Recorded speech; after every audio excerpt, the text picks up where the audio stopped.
Hey guys, how's it going? Today we're going to talk about how you can get more deals as a real estate wholesaler. Alright, so obviously deals are the main way you make money in real estate and in wholesaling especially, and without those deals you can't make money because there's no passive income, there's nothing like that. You actually have to work in to get those deals, and the bigger deals, the bigger profit, the more deals you make, the better money you can make overall. A lot of times people are just saying, hey, there's not enough deals out there, there's not enough this and that. False. Absolutely not. There are enough deals out there. There are better markets, there are worse markets, stuff like that, but overall you can make money pretty much anywhere. I have personally talked to people that have made money in the states like that you would not consider be that good for real estate. Well, I live in Florida, so a lot of people know that Florida is really good for real estate, and right now Florida is, Texas is really good, Arizona is really good for real estate.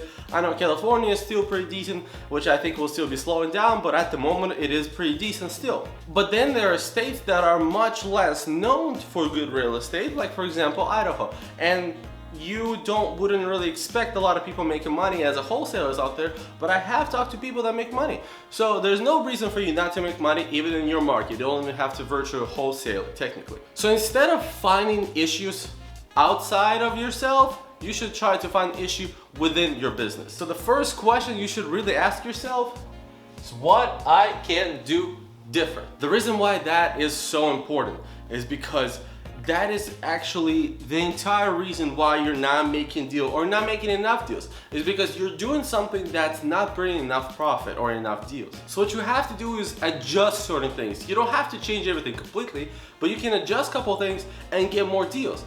And now we're going to talk about the top 3 things I do personally in my business if I want to upgrade and do more deals. We're going to start with number 1, which is marketing. Marketing includes the ways you're trying to get a hold of the motivated sellers. So let's say you've been doing cold calling this whole time and it's kind of slowing down and you're like, oh hey, maybe I should do something different. Try a different type of marketing. Try bandit signs or whatever else. If you're at this point that you've made a couple deals, you actually have the luxury to try other marketing methods, do it. Because you never know what works the best in your market until you prove it that it does or does not work, at least for you. So in my opinion, you definitely need to switch up your marketing methods, especially if you're not getting the results you're looking for. And that could also include software changes. Let's say you've been texting with this certain platform and they've been doing some changes, and you're realizing that that's kind of slowing down. So you might as well change it to a different software. The reason why this might be good is because every software is not exactly the same. They use different methods of getting a hold of the phone numbers that you text and stuff like that. And right now I'm actually on my 4th texting platform, and I actually do enjoy it. I will be making a video about different texting platforms that I've used and actually reviewing them for you. So that's when it comes to marketing. Switch it up, switch up the software, switch up the way you try to get a hold of sellers. Number 2, the thing you can actually change is leads. And what I mean by leads is that where you get those leads. So do you get them from Propstream? Do you get them from ListSource? Do you drive for dollars? Do you get them from the county? I don't know how you get your leads, but switch it up, because right now I'm actually switched up completely from Propstream. I still do Propstream leads, don't get me wrong, but I'm doing other ways of doing leads, and I'll leave the link down below if you want to check it out, how I talk about other ways of finding leads. And it's actually been working out very well for me. So I think it's not even that that method is better than Propstream. I've got probably about 15 deals from just Propstream.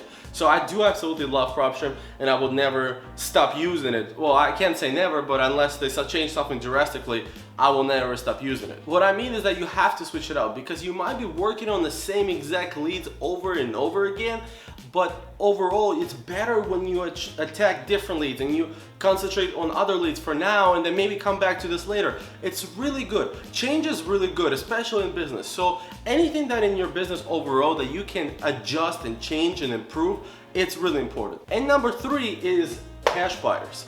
So what you can do there, let's say you have been finding leads and you can't seem to sell them. So let's say you can't seem to find the right buyer for those properties, or everyone that's telling you, oh, that's a horrible deal. Let me give you a personal example. Recently, I wholesaled a house that one of my cash buyers that I work with, told me, hey man, I'm not gonna pay more than $50,000 for that house. I said, okay man, I don't think that's how much it's worth. I think it's worth much more, but I absolutely respect your opinion, but I'm gonna move on and find other buyers. So I found a buyer that paid me $80,000 for the property. That's $30,000 more. And I'm not saying I made $30,000. The seller was over 50 grand anyway, but you could see that for someone, that property was only worth 50 grand, but for someone, that property was worth 80 grand.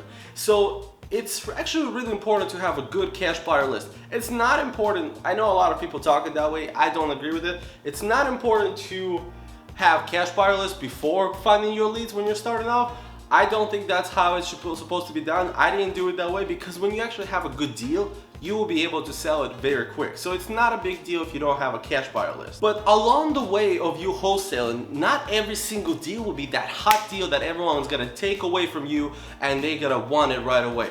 So you are better off building those connections with cash buyers as you go. Right now, for example, I hired a virtual assistant that's worked for me full time, and one of the methods we connect with people on LinkedIn. So we connect with cash buyers on LinkedIn. I have a lot of connections myself on Facebook. Now he's actually using other platforms to find more cash buyers for me, and he's adding about 5 cash buyers daily to my cash buyer list. Let's say that's gonna slow down a little bit. You can't find 5 cash buyers daily for forever. You know, there are limited of people that are actually interested in buying properties. But let's say I even have a cash buyer list of 100 people.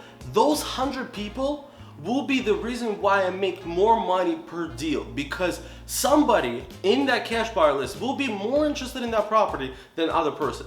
Just because, let's say you have a property under a certain zip code and this one investor that's like, hey, I know that zip code, I'm not a huge fan of it, I don't have any properties in there, but if it's the right price, I'll buy it.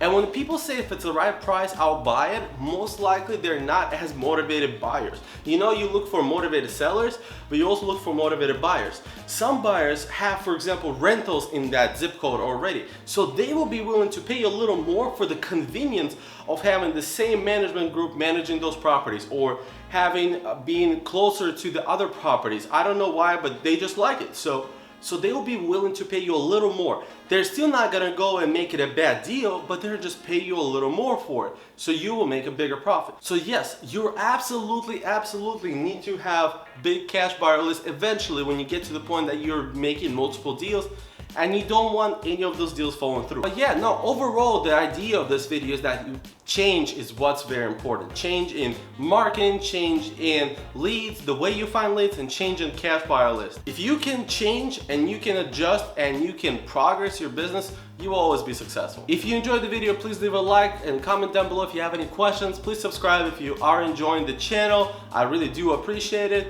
And as always, guys,